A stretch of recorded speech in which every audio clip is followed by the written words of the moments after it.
Hello again, ladies and gentlemen, welcome to yet another StarCraft 2 GGvision Colosseum commentary in this week of awesomeness. Here we have Mondragon fighting Protoss player NightEnD, and my guest is, as usual, Dario TLO Wunsch. How are we doing? I'm doing great. Actually, I'd rather play right now, but I have some troubles with my hands, so I'll be commentating for a little bit. Well, we are all sorry to hear that you're not in tip-top shape for pro gaming, but on the other hand, there is perhaps a blessing in disguise, meaning that you can, for some time, dedicate yourselves to other things that can further esport as well as your own personal ambitions in other ways, and that you are guesting the StarCraft 2 Colosseum right now. We're thrilled, and we hope that the medical problems will sort themselves out as well. Yeah, so do I, and well, for now I'll be having my fun in other ways in StarCraft, because there's plenty of things you can do. Indeed. Absolutely, and once again Mondragon playing against NightEnD.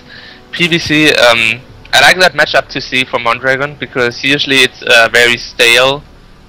Most players go for the same kinds of builds, like Roach Hydra and Roach Hydra Corruptor kind of style, except More, who goes more for Baneling heavy dropping style nowadays. Yes. But I think Mondragon is gonna go for something most players are not doing in CVP as well. Most probably, if anything, if we can ever expect anything from Mondragon, it would be the unexpected, and that is of course something that is not entirely different from the playstyle we've come to know and love you for, Dario. So I sense a bit of kindred spirit here, and of course you used to play Zerg, and so is this perhaps an inspiration of yours from the good old Brood War days? Mondragon, his way of playing StarCraft, his strategic Absolutely. mind? I was a big fan of him, so that definitely influenced me in some ways. Of course, he influenced the whole world of Brood War, and it's perhaps wrong to say that Mondragon is a legitimately recognized part of the StarCraft 2 elite. He has not been playing competitively to that degree, but he's recently started playing more and streaming games, and recently released some exclusive replays, which are what we are enjoying right now. And here we see a fast expansion going up for him, whereas NightEnD has yet to really reveal his hand, going for an interestingly placed cybernetics core, starting to do a wall-in of his expansion quite early. What do you think of that move, now going for a forge as well? Well, obviously he's gonna follow it up with a pretty quick Nexus. I'm not sure if I like that build so much. I'd rather have him see putting his first gateway down there already if he goes for a build like that, but I guess it works. It delays the Nexus a little bit compared to a Forge expansion, but maybe gives him some kind of opportunity to put some pressure back onto the Zerg, getting an early Stalker and forcing a Spinecrawler maybe. Perhaps, and maybe he sort of changed his mind midway as well, decided that now I do want to go for a quick Nexus with a defensive wall-in, but we'll just have to see how that comes down, because these Zerglings are there to put on whatever pressure they can, and of course there will be a photon cannon there, but if we learned anything from that game with Empire Cast that we casted a while ago, it's that Mondragon is very good at running around objects that can hurt you and bring on the hurt himself, but it seems like this attack will be held back. So a quick Nexus should follow for NightEnD very shortly. Absolutely, a little bit of overcommitment with the probes down on the cannon. Yes, I think NightEnD could have just defended with a single Stalker in his economy line without losing any mining time and even sacrificing a probe. NightEnD now poking into Mondragon space. Spinecrawler is going up for Mondragon, so Stalkers won't be doing any damage quite soon when that goes up. Just poking forth and back, while Mondragon is not impressed, keeps on droning, just gets 2 more Zerglings, but focuses on economy, knowing that NightEnD can't really do any serious damage to him. I'd like to have that on a t-shirt actually, Dario. Mondragon is not impressed. That's a statement, if anything. It says something about you. And we see Mondragon going for double gas in his main. What do you see him following up this strategy with, considering that he's quite well ahead in economy, having had his Nexus planted so far ahead of his opponent, and 35 to 26 harvesters as of right now? Well, can't make too many statements about that right now. He's still not getting a lair, so I'm a little bit surprised about that. Now the lair goes down, and he goes to an early Roach burn, so he has either two options while getting a third and fourth gas really early. What he can do is either go for false Mutalisk build, just getting Roaches to basically bridge the time until he gets Mutalisk out, or he goes for a heavy Roach upgrade kind of style where he gets a lot of evolution chambers, maybe an infestation pit, and focus a lot on a heavy ground based army. Well, I wouldn't mind seeing that, just for the reasons of sheer awesomeness. And now we see the probe saturating the expansion of NightEnD, and him adding on an additional 3 gateways, I do believe, yes, and going ahead with the attack upgrades. Meanwhile, we see Zerglings of Mondragon tearing down the rock, so it seems like he will be going for a third and quite safe expansion. And what do you think of this new Shattered Temple? It's not that new, it's been out for a while, but comparing it to the previous version when there were island expansions, how do you find it as a player? I'm not too convinced by it yet. Sometimes it seems a little bit too open, really favoring Terran, Zerg and Protoss against Terran, and I don't know, it just feels like a really weird map. Like, Protoss can get 4 bases really safely, so easily, even including a gold base, because it's so close to each other, having like only small choke points.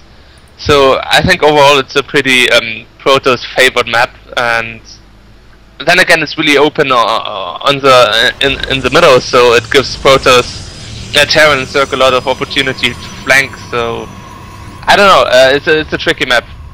It is indeed, but if it's Protoss favored, maybe that can help our TOSes along somewhat. Now we see a robotic facility going up for NightEnD, and meanwhile very interesting things are happening over in Mondragon land, going for tunneling claws ahead of glial reconstitution, as well as getting normal burrow. So a roach heavy burrowing army, that will do very well against a force field heavy Protoss, don't you think? Absolutely, and in the meantime we do have 4 Zerglings in the economy of NightEnD. Mondragon being really smart, sneaking in a few units and doing a lot of damage to the economy of NightEnD, denying mining for almost half a minute and taking out a few probes.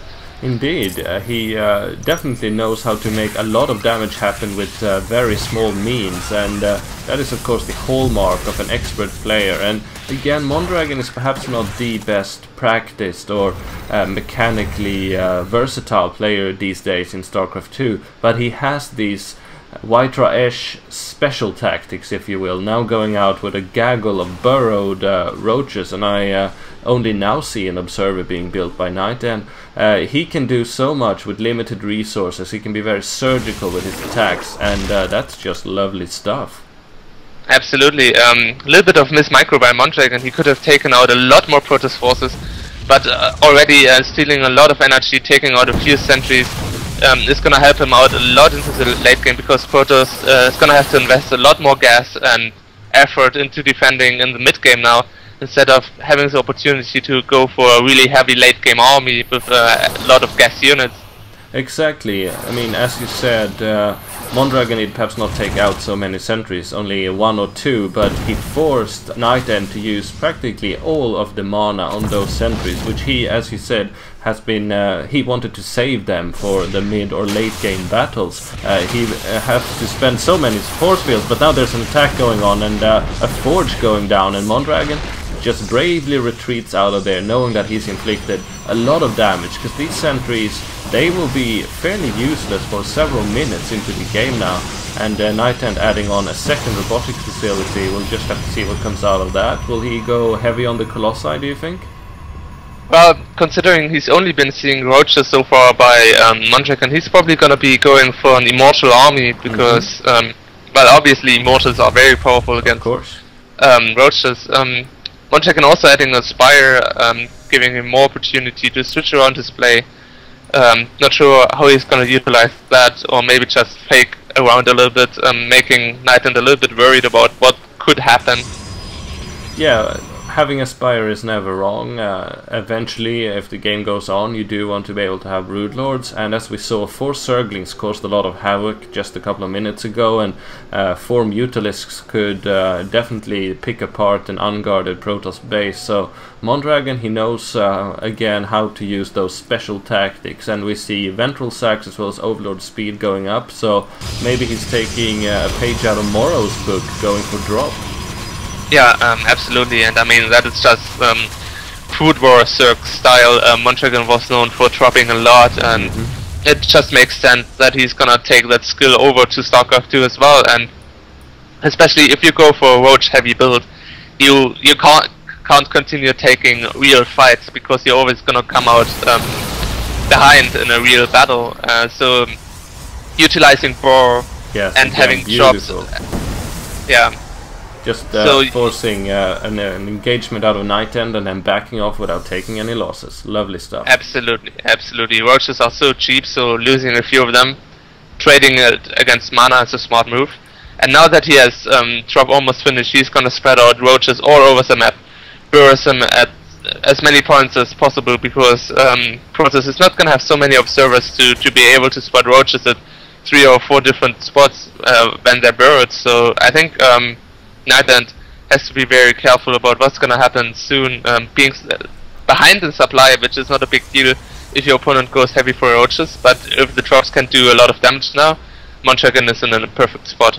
Absolutely, and definitely he has positioned NightEnD just where he wants them. This attack was meant to make NightEnD focus his attention here on the eastern border, and here we see a drop loading up for Mondragon that will go straight into the extremely unguarded main, the soft underbelly of NightEnd's entire infrastructure. And here we see the drop coming on. Beautifully executed strategic play by Mondragon. Let's see what kind of damage he can perform with this. And Dario, why don't you take it away from us with the pro gamer's perspective? Absolutely. Mondragon looks like he's gonna be focusing down the Nexus, sacrificing all his Roaches, but manages to take down the main base, while he goes for a second attack at the third base. Not so many units left for NightEnD over there, even using Corruption on a few Stalkers, taking out the entire force, and might actually be able to take out yet another Nexus, putting NightEnD in a really awkward position. Now Stalker Sentimortars are coming to help. I think he should be able to defend, but the damage has been dealt, and Mondragon still on 200 supply. Even taking out an Observer now with his Corruptor, so can even save all the Roaches. Beautiful, beautiful play by Mondragon, I love it. Yes, this is fantastic style. He even brought that Overseer and 3 Corruptors. That's why he wanted the Spire along to take out 1 or 2 observers, making this Tunneling Claws upgrade from for the Roaches, which we see fairly rarely and very rarely being used effectively, work to the utmost advantage. Meanwhile, taking what it will be his 5th base and 4th expansion here on the 9 o'clock and spreading creep like a boss. This is Mondragon at his best. This is why we loved him in Brood War. Now going ahead with the free upgrades as well as Cracklings and getting Greater Spire and a 3rd evolution chamber just for kicks. This is beautiful. And here we see another drop taking place in the main. Mondragon even saved his Overlord, something many Zerg players will get. Now we'll be able to take down gateways before he just retreats into the Overlords, taking minimal losses. Beautiful. Yeah, in the meantime he's going for yet another attack at the 3rd base of NightEnD, doing beautiful burrow micromanagement, and NightEnD is gonna be forced to GG out of the game because he knows he's not gonna put out any pressure. He's just gonna keep taking blows, and there's barely any units left, so he decided to just go out and call it a day. Definitely, that's a GG indeed, and some Mondragon ownage if I ever saw it. And it's so good to have this guy back in StarCraft 2, and for some brief time only, I'm sure he can take some of the void you leave behind, Dario, when you're on this temporary leave from gaming hardcore, when it comes to creative play that can truly play with people's minds rather than just play them straight up. It's beautiful to see. Yeah, absolutely. I'm happy there are more players who yeah, just not try to go for brute force, but we see more and more people being a little bit nifty and trying to outsmart your opponent, because if you look at Brood War, there were always so many mind games, so many trickery, and I want to see more of that in StarCraft 2. Not only early game cheeses, which end the game early, but there's so much more space to do awesome stuff in late game and mid game than in early game, actually. It is, and of course back in Brood War, when the game was so refined, you had to be nifty and tricky in order to get just the slightest advantage. And StarCraft 2, which hasn't matured to that level yet, straight up mechanics, build order wins, and simple mathematics can often do the trick, and nothing wrong with that, but it's when we see stellar genius like this, that's when we get excited. It's, again, lovely stuff. Absolutely. So for now, GG Dario and GG to Mondragon. Adjutant online.